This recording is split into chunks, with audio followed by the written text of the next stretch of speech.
I'm going to talk about bots on Tinder. And Tinder, as you all know, is a dating app. And I've been traveling a lot, so I've been using that a lot. It's very fun. Basically, even if you're not free, you're not available, you just swipe, and you see a lot of good-looking girls or boys, depending on what you're looking for, right? So, this is up here because we're going to see photos of real people. And as you will see, some of the bots are actually part of larger campaigns that involve, among other things, porn sites and dating sites. So there are going to be some photos here that are not suitable for under 17. This year it's not a problem. Last year, if you guys remember, we had a keynote speaker that was 10.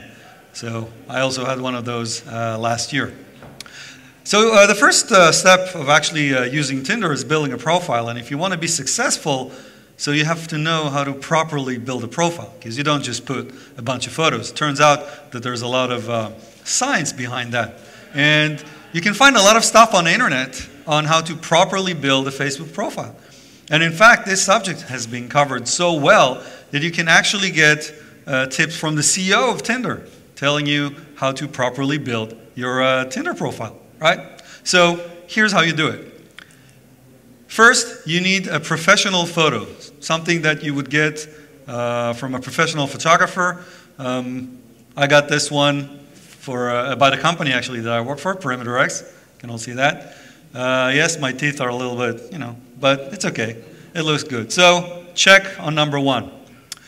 You need a photo with an animal because that implies that you're a, compassionate person. So there you go. Anybody knows what that is? This is a slow lorry. This is taken in Burma, Myanmar. It's almost like a sloth, but not really. It's different. It's a marsupial. So check on a photo with an animal. Photo doing sports or a hobby, because you have to show you have a life. Because if you don't have a life, you're not very attractive to other people. So here's me diving, and guess what? There's also an animal here. So I got that covered as well. This is in the Red Sea in Eilat. I was diving, and this dolphin just came to visit. Got a photo. It was great. Next thing you need is something official or at work. Well, guess what? I have one of those as well. I actually forgot to put on my jacket, which is over there. But this is from last year's SAS conference. And while I'm not smiling, because the photographer was not waiting for me to smile, this is official photo at work. And the last thing that you need is something that shows that you're fun. A little bit silly, maybe pulling a prank or something. And once again, SAS comes to the rescue. This is from last year's party. If you guys remember the Polaroid photos, so that's one of those. This is Pedro. Sadly, he had to cancel last minute. He's from Belgium. We were very drunk at this stage. I think I remember this photo being taken, but anyway. So, SAS. So I got that covered, right? Now we can start working. My first encounter with, or where this research actually began, was in May last year. I was traveling to Copenhagen. I was presenting at a conference, CISO Europe, and traveling is an excellent opportunity to use Tinder. And I see amazing women. Now, I will admit I have an affinity for European women. I have this certain weakness. What can I say? Fabinho is nodding. Thank you. And plenty of gorgeous profiles. And I get really excited because Copenhagen is a big city. Tel Aviv has 350,000 people. Copenhagen has slightly more, and a lot more of them are using Tinder. So I'm getting all excited, and I'm getting matches, which is even better. And it doesn't even take long. And it's not just a couple of matches. I'm getting a lot of matches. This is like within the hour. I already have 8 matches. And soon enough, one of my matches sends me a message, which is cool. Now, this is Danish. Does anyone here speak Danish? Because I don't, right? But I'm a security researcher, and this is a link. So, you open a VM, and that's how you continue. So I took the liberty of translating the message for this presentation. So basically what you can see here is someone having broken up for her boyfriend, looking for some non-committing fun, And if you're interested, then just click here. And it turns out that I'm really popular. in Scandinavia. And I'm thinking, well, you know, I'm from the Middle East. Gotta mean something, right? With the tan and all. I mean, I came here a week early to get tan. So how popular? Well, this popular.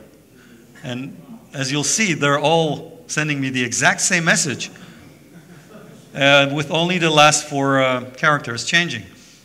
And for the Israeli guys in the crowd,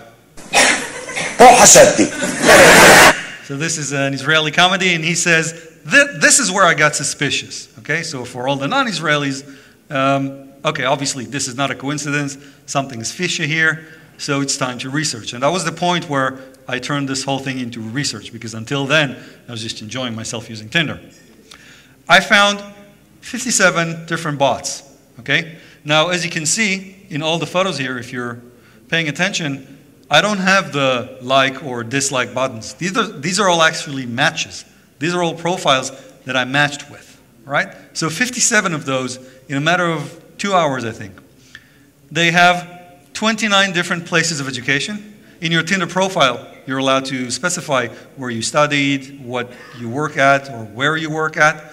And it's considered to be something of a, oh, you're a nurse, I like nurses, or whatever. And 26 places of work, but only 11 professions. And even the numbers stop making sense at this point. 57 different profiles and only 11 different professions, that doesn't make sense. So let's look at the professions. 9 of them work at PR and communications. Okay, I don't know. 9 work as flight attendants. That figures. You know, they fly a lot. Maybe they don't have a relationship, or they have more than one. I don't know. But then it starts getting weird. Interior designer. And what is a model person? And how is that different from a model people? Because these are things I'm not even familiar with.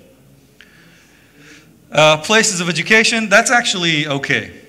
If you read those, they're evenly dispersed, all of them in Denmark.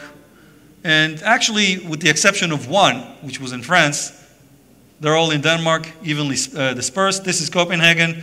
If you guys remember Peter's talk, then this is where all the dumb people live. He lives here, so obviously not that many people there. And if you look at the place of work, 6 of them are models. And that's, of course, very convincing when you get a Tinder match and she looks good, and it says she's a model. You're going to pursue it because, you know, she's a model. Everyone wants to be able to say, dude, I matched a model on Tinder. And I want you to all pay attention to that. I may be sounding chauvinistic when I'm saying that, but this is all part of this larger social engineering scheme, right? There's a reason why I'm saying everything. So if you look at the places of work, with one exception, which was in the United States, they're all in the UK. And I'm like, wait. I'm in Copenhagen. They all started in Denmark. How come they're all working in the UK?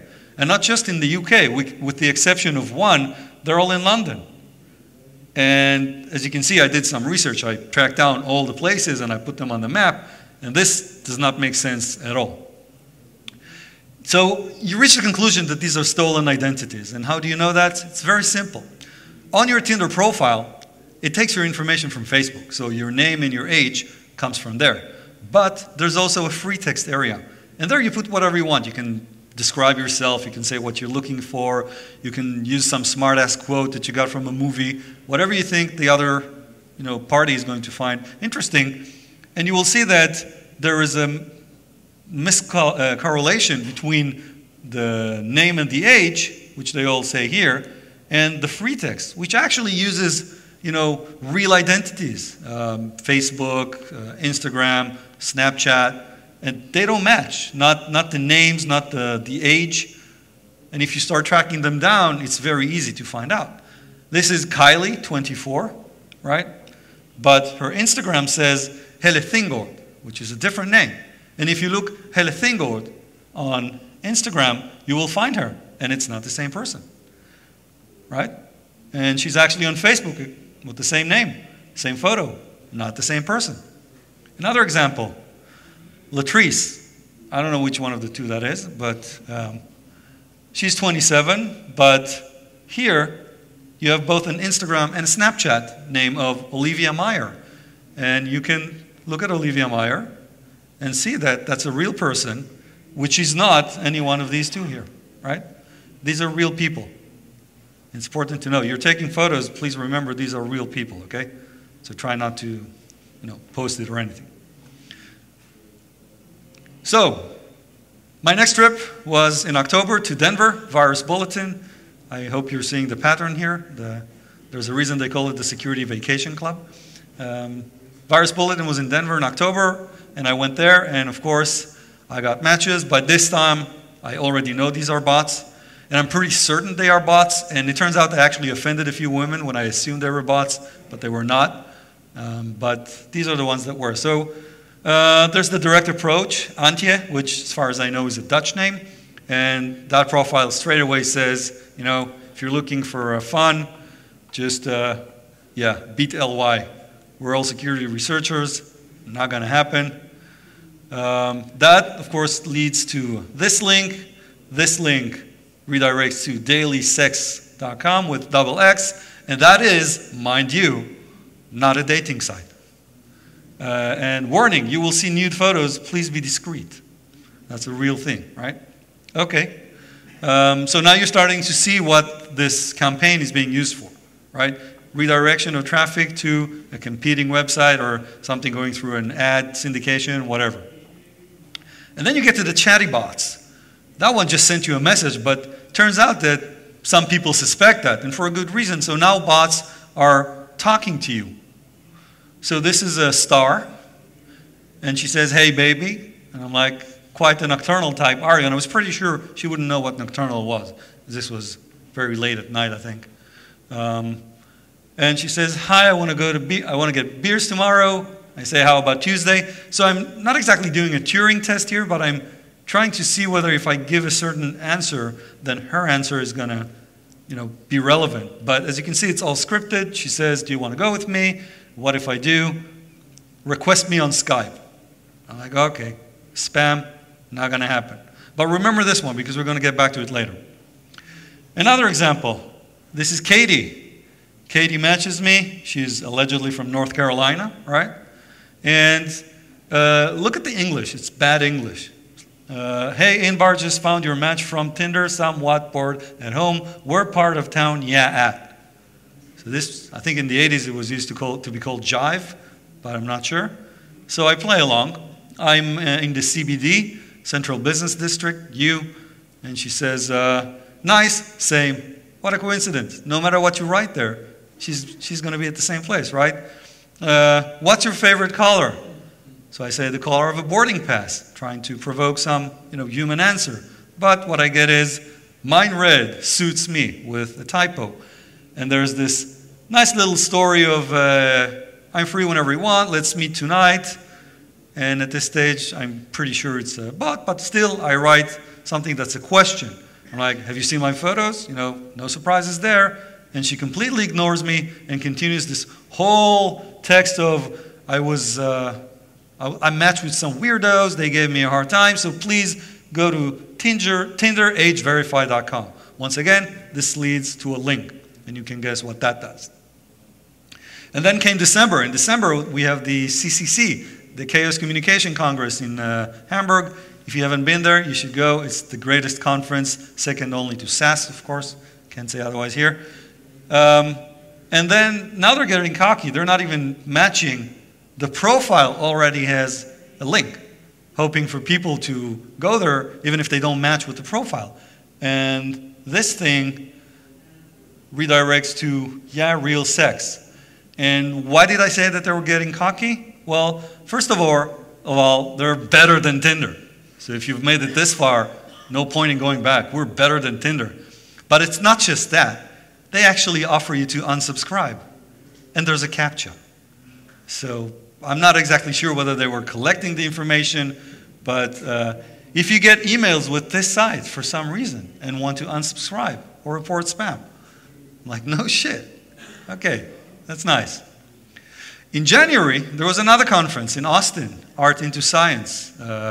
Gadi Evran, which presented with me last year, organized the conference on defense, because we talk a lot about offense and what the other players do. That was a conference on defense, and once again, I was using Tinder. By this time, I was in a hunting mode because I had no expectations of matching with any real women.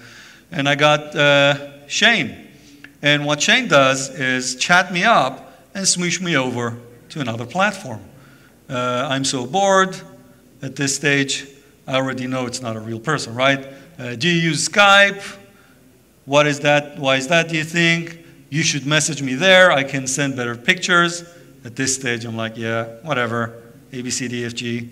And of course, the bot continues. Live Juicy YY768, add me. And that looked familiar. And the reason that it looked familiar was because I had already encountered the same thing back in Copenhagen. Remember Star? Once again, I was being redirected to a same formula account on Skype. You take a word, you multiply the last letter 3 times, and then there's a number. So I said, okay. I created a new Skype account, and I went to chat. And she says, hi, cutie, happy you Skyped me. Now, by this time, of course, we know it's a bot, and I'm already thinking about this presentation, hoping to get accepted, right? So I say, so what link are you going to send me now? I like talking to bots. It gets me to talk, I get to talk about it later all over the world. And she says, my boyfriend and I broke up recently. I need some good D. Not looking to get back in a relationship though. I love being spanked and choked. You into that stuff? Okay. I could be very good at it, but I didn't want to, you know. Instead, I said, I'm taking screenshots of this conversation because it's going to look great on a Kaspersky SaaS screens. And then, I couldn't have asked, I shit you not, this is a real thing. I get this. I'm getting wet.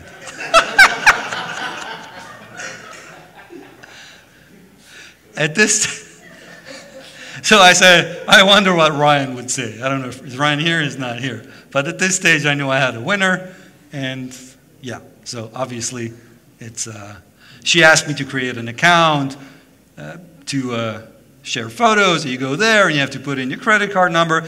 Now, if you read about it on the internet, you will see that it exists. It's been reported, I think like a couple of months after I first found it in May. I think in June or July. And these accounts, they take your credit card just for verification. They start billing you, and by the time you realize, you will have lost a lot of money. So tracking the infrastructure was interesting. Let's go back to the original message. There's this link here. I looked at meetdutch.com and followed on the IP address, and the IP address had a plethora of other domain names, and they were all somehow related to either sex or Tinder or something like that. And it's important that they correlated because these are hosted servers, so you could have any number of completely unrelated websites on the same IP address, but obviously these are all related, right? You can go look at Meet, Fuck, Tiki, Cookie, Poked, Yinder, Tinder, Nordic Teen. So obviously they're all related, right? So this is Meet Dutch, that's the one that I met. It was registered in March. I got the message in May, so it's relatively close, right? But the problem is that Meet Dutch is registered by an anonymity service, so you don't really know who's behind that. So I started looking at all the domains that came on the same IP address, and out of 61 domains, 7 were different. All the rest were exactly like meetdutch.com. They were protecting their identity. There was pretty much nothing I could do. This one was using WhoIsGuard, which is different. It's a different anonymity engine. Didn't help me much. This one in Sweden didn't have any information, so that didn't help me at all. And then, DANISHGIRL.DK. It was the first time that I was seeing registration information. There's a name, an address in Marseille, and a phone number. Now, at first I got very excited, but if you look at it, you will see that it is fake. It's not a coincidence that it's 123, 123, 7, 2345. If you check, all the zip codes in Marseille start with 13. So this is not even a correct zip code. So this is a fake address. But the other websites are the same. And here, I got an email address, greg752@gmail.com. And this is interesting. This is something you can follow up on and look for other domains that have been registered using this information. Look at the fax number, 11111. This is obviously all fake. And how do you connect the dots? How do you know that the campaigns that I detected in 4 different cities were actually related? So if you use scamadvisor.com, you will see that the first site, Meet Dutch, and meetgirls.at, which are both domains that were on the same IP address, they both redirect to daily sex. Now, daily sex was something that I detected in a different city, right? The first two domains are related to Copenhagen, but daily sex came later. I think it was in Denver, right? And daily sex, may I remind you, is the one that said that it is not a dating site. So now we're connecting the campaigns from 3 different cities, and we know that they're all related to the same email address. Daily sex is also protected. I couldn't find out who it was. And then you ask yourself, okay, so who is this guy? If you Google the email address, then you find yet another site with the same title, which we already are familiar with.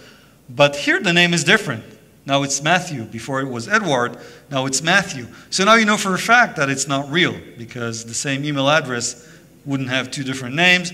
Once again, a fake address, a little less fake, but still the same number. This is a dead end. And then I went on to other platforms, because I figured if it happens on Tinder, it happens in other places as well. I got a message in OkCupid from some profile that has no information at all, and he says, I found a much better dating site. You should go there.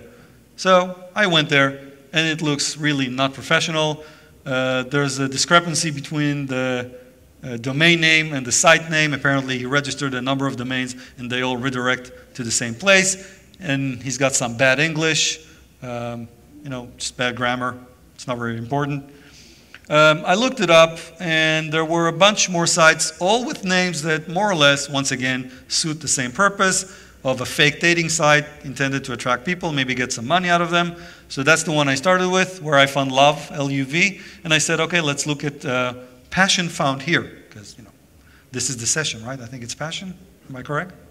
So if you look at this address, you will find that it is registered to one Montreal Newble from Silver Spring, Maryland. And once again, there's an email. Now, unlike Greg 752, which has some OPSEC, this guy doesn't have OPSEC. And in fact, if you look the email address up on Facebook, it will lead you to a real profile of this guy, Devon Green. But now we have a problem, because this guy is called Devon Green, and this guy is called Montreal Newble. How do we link them? None other than public court records, which show that this is in fact Montreal Devon Newble, and this connects the 2 identities. Now, if you guys don't want me to speak anymore? Okay, what happened? No projector?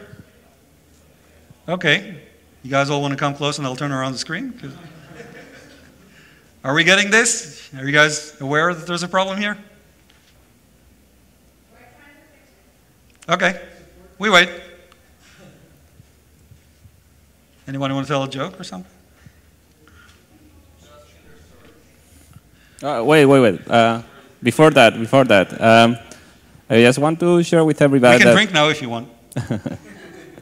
I just want to share with everybody that we should get back after lunch at 10 to 3, okay? So not much time for us to have lunch, but okay. Just for your information. All right, so we connected this guy through the public court records. Now, if you've ever been to any of Peter Cruz's presentations, he tells you that there is one thing you should never do online when you're a criminal, and probably Fabio knows that answer. Never put photos of you with all the money you get from your scams. And people still do that. And how nice. Well, it's the projector. I mean, you can actually see him on the screen, but it's the contrast. Now, you may ask yourself how hard doing this is. In order to do that, well, it's not. I'm going to cover what we call the bot generations. Now, when we talk at PerimeterX about bots, it's not the same bots that people refer to when they talk about malware. Bot is anything that is running an automatic interaction with a web server, and or not human. If you type in CURL or wget, that's a bot because it's not a person. So the first generation is just that. It's a script. You can use any of the tools that the operating system comes with. The second generation also keep cookies, which enables you to keep a session authenticated.